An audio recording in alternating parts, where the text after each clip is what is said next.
شاہجہاں نقوی بھائی السلام علیکم ورحمۃ اللہ وبرکاتہ، خیریت سے ہیں آپ کی دعائیں۔ حضور اقدس سیدہ پہ پہلے تو آپ ان کی سیرت پہ اپنا حصہ ڈالیں، پھر ہم سوال و جواب پر آ جائیں گے۔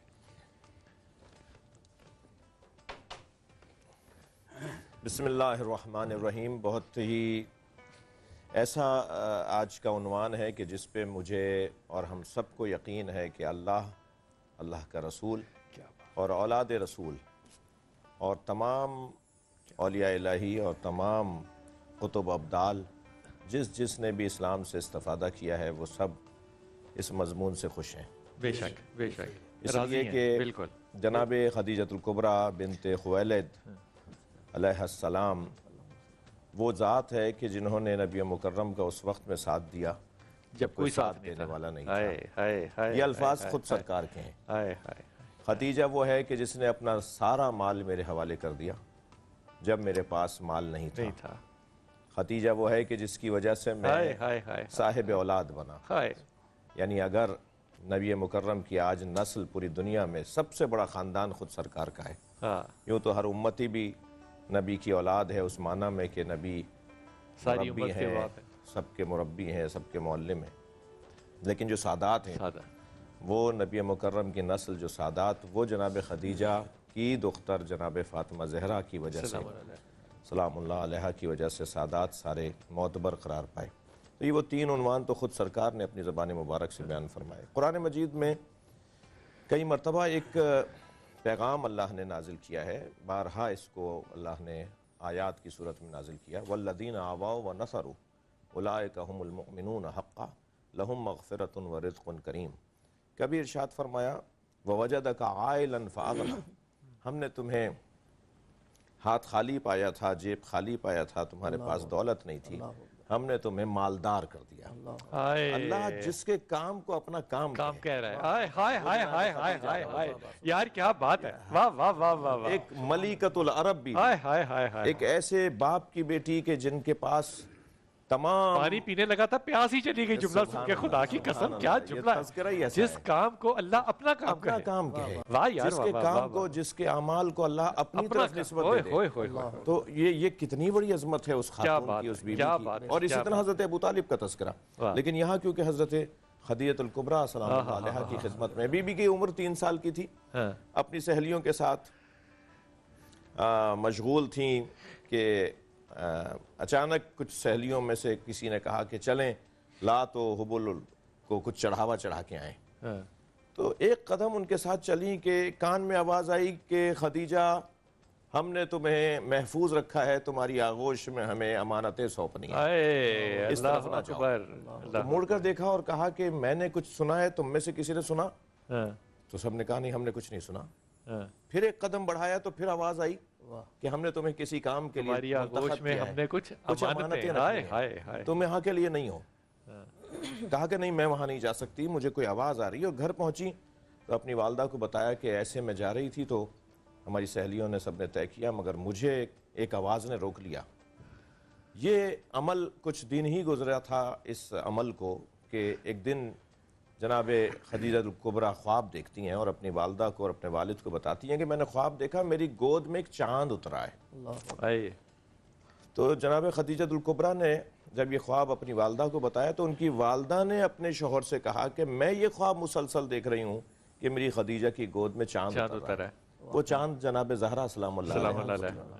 تو یہ بی بی، اور پھر کیا کہنا کہ جس خاتون کو، لیکن دور وہ تھا بلال بھائی، حضرت علامہ اکبر صاحب تشریف فرما ہے، شاہ صاحب تشریف فرما ہے، ہمارے برنی بھائی سارم بھائی، ایک بڑا اور شخصیات تشریف فرما ہے۔ خاتون کا تو کوئی مقام ہی نہیں تھا اس دور میں، خواتین کو، بچیوں کو زندہ ترگور کیا جاتا تھا ایسے دور میں، ایسے زمانے میں۔ یعنی آج کا پروگرام خواتین کی عظمت کا پروگرام ہے یہ، بے شک۔ یعنی ہم خواتین کی جو تعظیم جناب خدیجہ نے کروائی ہے، خواتین کو جو مقام حضرت خدیجۃ الکبریٰ نے دلوایا ہے، وہ کیا ہی مقام ہے کہ جو حضرت کی وجہ سے اور آج کی سہولتوں کے بغیر، جی یعنی آج جو اس زمانے میں جب بیٹیوں کو سالم بھائی جب زندہ درگور کر دیا جاتا تھا، اس زمانے میں ایک بیٹی کو، ایک خاتون کو ان کے والد اپنے تمام امور تجارت اگر سونپ دیں اور وہ خاتون ملکۃ العرب بن جائے، وہ خاتون سیدۃ التجار قرار پائے، یعنی تاجروں کی سیدہ اور سردار. بھائی خاتون کہتے تھے اس لڑکیوں کو، عورتوں کو تو کوئی سمجھ ہی نہیں ہے، خواتین کو کوئی عقل ہی نہیں ہوتی، مشورے میں شامل نہیں کرنا، انہیں یہ نہیں کرنا. لیکن وہ خاتون جو جب پوری دنیا کے بازار اوقات جب لگتا تھا مکہ المکرمہ میں، پوری دنیا کے تاجر جمع ہوتے تھے، پوری دنیا سے مال تجارت وہاں لایا جاتا تھا، تو بی بی خدیجہ ان کی صدارت کرتی تھیں ان تاجروں کی، اور طے کرتی تھیں کہ آخر کون کیسے اپنے اس مارکیٹ میں، اسے آج کے زبان میں کہتے ہیں ریٹ طے کرنا تھا، مارکیٹ اوپن کرتی تھی. جی شاہ جی یہ ان کی ذاتی کیپیسٹی تھی، خصوصیت تھی، یا خدا نے ان کو اس لیے چننا تھا، اس لیے یہ مقام عطا فرمایا؟ یقیناً ایسا ہی ہے. اللہ نے، اچھا وہ جس کو چن لے اللہ، اس کا کمال بھی تو ہے. اللہ ہر ایک کو بھی تو نہیں چنتا. خاندانی حسب و نسب بھی ہوتا ہے، جینیٹک کے مسائل بھی ہوتے ہیں آج کی زبان میں، اور پھر اس کے والدین کا بھی ایک مقام، اور پھر اللہ کو منتخب کرنا تھا اس بی بی کو کہ جس کی آغوش میں اب آپ دیکھیں نا 12 امام اس بی بی کی اولاد میں سے ہیں. مولا علی کی نسل اس بی بی کی جناب زہرا سے ان کا تعلق، اور پھر نبی مکرم کی وہ زوجہ کہ جن کے ہوتے ہوئے نبی نے دوسری شادی نہیں کی.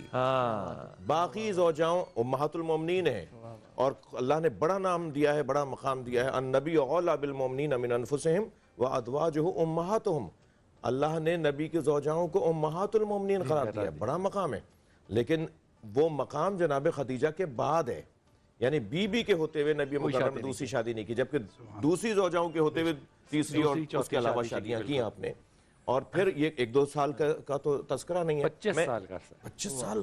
میں مگر یہاں ایک گلہ اپنے آپ سے کروں گا، اپنے قبیلے کے لوگوں سے کروں گا کہ 25 سال جو نبی کے ساتھ رہیں، اس بی بی سے 25 حدیثیں بھی ہم نقل نہیں کر سکے. یا اللہ، یعنی جو صحیح بات شاہ جی یہ گلہ ہے، یہ شاہ جی حقیقت ہے، صحیح بات. مر نہیں جانا چاہیے، اتنے بے ایمان ہیں ہم. آپ دیکھیے کہ میں ایک واقعے کی طرف آپ کی توجہ چاہتا تھا، اور میں یعنی یہ تذکرہ تو سالم بھائی ایسا ہے کہ میں بولتا رہوں اور آپ سنتے رہیں، اور آپ بولتے رہیں میں سنتا رہوں. یعنی کتنا بڑا ایک ہمارے لیے سوالیہ نشان ہے. ایسا نہیں ہے کہ وہ بولتی نہیں تھی معاذ اللہ، ایسا نہیں ہے. نہیں، ہم نے کسی اور وجہ سے ان کو، جن کے لیے جبرائیل آئے اللہ کا سلام لے کے، جی ہم نے ان سے 25 حدیثیں نہیں لی. جی، یعنی ان کی تعلیمات کا کیا ہی. جب جناب سید زہرا ان کے بطن مبارک میں ان کے ساتھ تھیں، تو سب نے چھوڑ دیا تھا نا کہ تم نے یتیم عبداللہ سے شادی کر لی، تم نے اس سے شادی کر لی، تم تو اتنی بڑی خاتون تھی، تمہارے پاس کسی بھی بات کی کمی تھی، تمہیں اتنے رشتے آ رہے تھے، تم نے اس سے شادی کر لی جس کے بعد کچھ بھی نہیں ہے. اور سارے قریش نے چھوڑ دیا جناب خدیجہ کو، تنہا ہو گئیں. تو ایک دن نبی مکرم نے دیکھا کہ بی بی بہت خوش ہیں، تو کہا خدیجہ آج تمہارا جو مزاج ہے، تمہاری جو خوشی ہے وہ دیدنی ہے، کیا بات ہے، کیا ایسی کوئی خاص بات ہوئی ہے جس پہ تم اتنا خوش ہو؟ کہا یا رسول اللہ، یہ بچی جو میری شکم میں ہے یہ مجھ سے باتیں کرتی ہے، مجھے کہتی ہے یا امی لا تحزنی ولا ترہبنی ان اللہ مع ابی. اماں گھبراؤ نہیں، پریشان نہیں ہو، اللہ میرے بابا کے ساتھ ہے. اللہ میرے بابا، یعنی میرے بابا کے ساتھ کوئی نہیں ہے مگر میرے بابا کے ساتھ اللہ ہے. تو بی بی اس دنیا میں خود جناب خدیجہ کے بچپن کا ایک واقعے کی طرف میں چاہوں گا کہ حضرت خویلد نے، بڑے آدمی، اور آپ کو سن کے، ہمارے سامعین کو سن کے یہ بات یقیناً پتہ ہے کہ اس وقت میں ایک سرخ اونٹ اگر کسی کے پاس ہوتا تھا تو وہ بڑا آدمی، آج کے بہت بڑی مہنگی گاڑی رکھنے والا گویا. اس وقت جناب خدیجہ کے پاس 100 سرخ اونٹ تھے. آپ کے مال تجارت میں جو اونٹ اور سواریاں اور جو جانور استعمال ہوتے تھے ان کی تعداد سینکڑوں میں تھی. وہ سینکڑوں میں تھی، لیکن سرخ اونٹ الگ سے 100 تھے. جی، وہ ایک کے پاس بھی، میں روایت سنا دیتا ہوں آپ کو کہ ایک دفعہ حضرت نے سرکار دو جہاں نے سرخ اونٹوں کو گزرتے ہوئے دیکھا تو آپ منہ موڑ کے کھڑے ہو گئے. صحابہ کرام نے کہا یا رسول اللہ، آپ منہ موڑ کے فرمانے لگے ان کی طلب میرے دل میں نہ آ جائے. یعنی اتنی وہ قیمتی شمار ہوتے تھے. جیسے آج اگر ہم کسی مہنگی گاڑی کو دیکھ کر تعریفیں کریں اور پھر کاش یہ ہمارے پاس بھی ہوتی گاڑی، وہ والی کیفیت. حضرت نے منہ موڑ لیا اور فرمایا، اور یہ ہمارے لیے پیغام کہ جو چیز تم نہیں لے سکتے ہو، نہیں لینا چاہیے، ضرورت میں نہیں ہے تمہاری، اس کی خواہش تمہارے دل میں آئے گی، تم اس کو حاصل کرنے کے لیے نہ جانے کیا کچھ کرو گے. اس بی بی کے پاس، جس کے پاس اتنا مال ہو، بچپن کا دور ہے، اور آپ کے والد جناب، یعنی میں یہ بتانا چاہ رہا تھا کہ اتنا کچھ ہونے کے بعد اتنا بڑا دل بھی تو ہو. پیسہ ہونا، دولت ہونا تو ایک علیحدہ نعمت، مگر اس سے بڑی نعمت سخاوت ہے. یہ تم نے اپنے لیے خبر میں تو لے کے نہیں جاؤ گے. مال میں سخاوت نہیں ہے تو وہ بوجھ ہے. مال کیا ہے؟ بوجھ ہے. وہ شاید مشکل بن جائے، مصیبت بن جائے. یہ بی بی کے اندر جو سخاوت ہے، جو پھر ان کی نسل میں آئی ہے، جو پھر ان کی نسل میں آئی ہے، سارے بچے ان کے سخی، سب دینے والے. ان کے ایک نواسے کی کیفیت تو یہ کربلا میں آپ نے دیکھا کہ سب کچھ دے دیا. جی بی بی جیسے نبی کے نواسے ہیں حضرت امام حسین، ایسے جناب خدیجہ بھی تو نواسے ہیں. کم سنی کا عالم ہے کہ حضرت خویلد ایک ہار خرید کے لائے حضرت خدیجہ اپنی بیٹی کے لیے، قیمتی ہار. دوسرے دن دیکھا کہ وہ ہار ان کے گلے میں نہیں ہے. فرمایا خدیجہ میں نے تمہارے لیے ہار تمہیں دیا تھا، تم نے پہنا بھی تھا، وہ کہاں گیا؟ کہا بابا میری ایک سہیلی کے پاس وہ ہار نہیں تھا، وہ مجھے دیکھ رہی تھی، میں نے اسے اتار کے دے دیا. اللہ اکبر. یعنی جو ذاتی طور پر بچپن سے سخاوت اور دینے کا جذبہ رکھتا ہو، پھر وہ جیسے جیسے اچھا اگر والدین حوصلہ شکنی کریں نا، سخی بچوں کی، اچھے بچوں کی اگر والدین حوصلہ شکنی کریں تو وہ صلاحیتیں دب جاتی ہیں. میں ایک پیغام والدین کو بھی دے رہا ہوں بے شک کہ جہاں جناب خدیجہ کی عظمت ہے وہاں حضرت خویلد کی بھی عظمت ہے کہ انہوں نے اس پہ حوصلہ افزائی کی. نہیں میری بچی تم نے اچھا کیا، میں اور لا کے دے دوں گا تمہیں.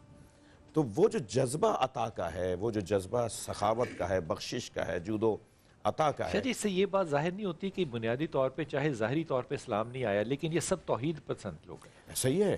ان میں اس خاندان کا کوئی بت ہی نہیں تھا. یعنی قریش کے ہر قبیلے کے بت تھے. میں آج بڑے اطمینان کے ساتھ کہہ رہا ہوں، کوئی بنی ہاشم کا، کوئی خانوادہ مصطفیٰ صلی اللہ علیہ وآلہ وسلم کا، کوئی حضرت ابو طالب کا، حضرت عبد المطلب کا، حضرت ہاشم کا، کوئی حضرت عبد مناف کا بت ثابت کرے. یہ موحد تھے. اللہ دین ابراہیم، اللہ دین حنیف. مولا علی کا فرمان بھی ہے. جب پوچھا کسی نے کہ بما تعبدون، آپ کے جو بڑے تھے، آپ کے جو اجداد تھے، وہ کس کی عبادت کرتے تھے؟ تو حضرت نے فرمایا کہ میرے آبا و اجداد کسی بت کی ما تعبدون. ہاتھی جب آئے ہیں تو آپ نے بتوں سے تھوڑی کا جو خانہ کعبہ میں پڑے تھے. جی آپ نے تو اللہ سے کہا جی کہ اللہ ہی تیرا گھر ہے. جی. اور تیرا گھر تو جان اور تیرا گھر جانے. جی جی. اور اسے کہا کہ یہ اونٹ میرے ہیں، اس گھر کا بھی اللہ ہے، اس کا بھی کوئی رب ہے، وہ خود اس کی حفاظت کرے گا. اور پھر توحید پسندی ہمیشہ سے ایسے ہی ہے، ایسے ہی ہے. اور پھر فرمایا کہ پھر کس کی عبادت کرتے تھے؟ فرمایا کہ یہ اللہ کی عبادت کرتے تھے، اللہ دین حنیف، دین ابراہیمی کے مطابق. دین ابراہیم. انہوں نے کبھی کسی صنم کی پرستش نہیں کی، کسی بت کی پرستش نہیں کی. میں ایک جملہ کہنا چاہوں گا، توحید کا پہلا اجتماع خانہ کعبہ میں کیوں نہیں ہوا؟ توحید کا پہلا اجتماع خانہ کعبہ میں یوں نہیں ہوا کہ وہاں بت رکھے تھے. پھر کہاں ہوا؟ حضرت ابو طالب کے گھر میں ہوا، اس لیے کہ وہاں بت نہیں تھے.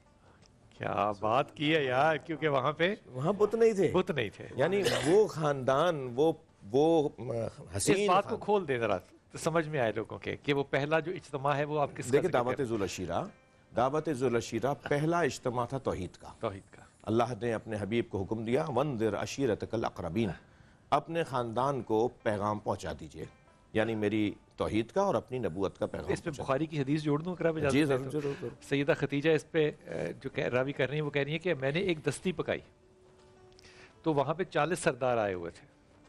اب 40 سردار جس کے گھر میں بیٹھیں گے وہ ڈیرہ دار تو ہوگا نا، میں ڈیرہ دار کا لفظ استعمال کر لوں، وہ ڈیرہ دار ہوگا نا، ڈیرہ رکھنے والا آدمی ہوگا. تو کہتے ہیں ایک آدمی چھوٹا وہ اونٹ کھانے والا تھا. تو ہم نے دستی پکائی. ہاں وہ کہتی ہیں کہ یہ ایک دستی جو تھی یہ 3 دن دعوت میں وہ 40 لوگ کھاتے رہے. برکت دیکھیے کس قدر ہے. اگر معجزہ دیکھ کے لانا ہوتا نا کسی نے ایمان تو وہ سارے کے سارے وہیں دے آتے ہیں. واہ واہ. معجزہ دیکھ کے کوئی ایمان نہیں لایا، کردار رسول دیکھ کے لوگ ایمان. اچھا یہ تو بتائیے 3 دن کیوں کھاتے رہے؟ کیا ہوا تھا 3 دن کیوں ہوا؟ یہ آپ فرمائے نا. ہر دعوت کے اختتام پہ جب سرکار اعلان نبوت فرماتے تھے اور اپنا پیغام دیتے تھے تو کوئی نہ کوئی کھڑا ہو کے کام کو حضرت ان کی توہین کرتا تھا اور کہتا تھا ہم نہیں سننا چاہتے آپ کی یہ بات. اور پھر دوبارہ دعوت کی جاتی تھی اور پھر تیسرے دن جب یہی ہوا تو حضرت ابو طالب علیہ السلام کی آواز آئی. فرمایا قم یا سیدی و مولائی. حضرت ابو طالب نے اپنے بھتیجے نبی مکرم سے فرمایا کھڑے ہو جاؤ میرے سید میرے مولا. پالا ہے حضرت ابو طالب نے. کب کوئی اپنی اولاد کو اپنا مولا نہیں کہتا، اپنا سید نہیں کہتا، اپنا سردار نہیں کہتا، لیکن ان کا یہ جملہ کہنا ہی لا الہ الا اللہ تھا. ان کا یہ جملہ کہنا ہی محمد رسول اللہ، محمد رسول اللہ، یعنی اس وقت کا حضرت ابو طالب کا کلمہ ہی یہ تھا۔ لا الہ الا اللہ تو سب پڑھ رہے تھے، دادا بھی پڑھ رہے تھے، اس لیے تو وہ کنڈی کر یہ جو آپ نے کلمہ پڑھا حضرت ابو طالب نے، یہ محمد رسول اللہ تھا، سبحان اللہ، جس کو پالا اسی کو کہا کہ تو میرا مولا، تو میرا آقا ہے، سردار ہو تو میرے۔ کھڑے ہو جاؤ، وَقُلْ مَا شِئْتَ، جو تم چاہتے وہ بولو، اور جو تمہارے رب نے تمہیں کہا ہے وہ پیغام پہنچاؤ۔ اور جو وہاں پر بدمزگی کر رہا تھا جو شخص تھا ظاہراً ابو لہب، تو حضرت نے اس کا گریبان پکڑ کے اسے زمین پہ پہنچا اور کہا اب تم بات کرو، اب ایسے نہیں ہوگا کہ روزانہ تم میرے بھتیجے کو بات نہ کرنے دو۔ اور پھر حضرت ابو طالب نے پیغام، تو میں جس گھر میں پہلا توحید کا اجتماع ہو رہا ہے وہ حضرت ابو طالب کا گھر ہے۔ وہاں کیوں ہو رہا ہے؟ خانہ کعبہ میں کیوں نہیں ہو رہا؟ کیونکہ وہاں بت رکھے ہوئے ہیں، ابو طالب کے گھر میں بت نہیں ہے۔ حضرت خدیجۃ الکبریٰ سلام اللہ علیہا صلوات اللہ علیہ کا جو مقام اور عظمت ہے، میں وقفہ دے لوں؟ جی اچھا، معافی صاحب، جی ضرور۔ ساری زندگی اساتذہ نے سکھایا کہ استاد کو کاٹتے نہیں ہیں، کمال زمانہ آ گیا کہ اب بات کو کاٹنا جو ہے وہی ایک پروفیشن بن گیا۔ ایک چھوٹا سا وقفہ لیتے ہیں، اور اس بات کو یاد کیجئے گا کہ یہ جو جلسہ ہو رہا ہے یہ حضرت ابو طالب کے گھر میں ہو رہا ہے، اور بخاری شریف کی جو حدیث آپ کو ہدیہ کر رہا ہوں اس پہ کبھی غور سے جا کے پڑھیے گا کہ یہ جلسہ کس طرح سے ہوتا رہا، کون کون لوگ اس میں آئے، اور پھر کن لوگوں نے کیا کیا جملے کہے، جس کے جواب میں حضرت ابو طالب جو ہیں انہوں نے کہا کہ میرے مولا اور میرا آقا جو ہے یہ آج کھڑا ہوگا اور یہ بولے گا، اور پھر وہ بولے اور وہ آواز آج تک گونج رہی ہے۔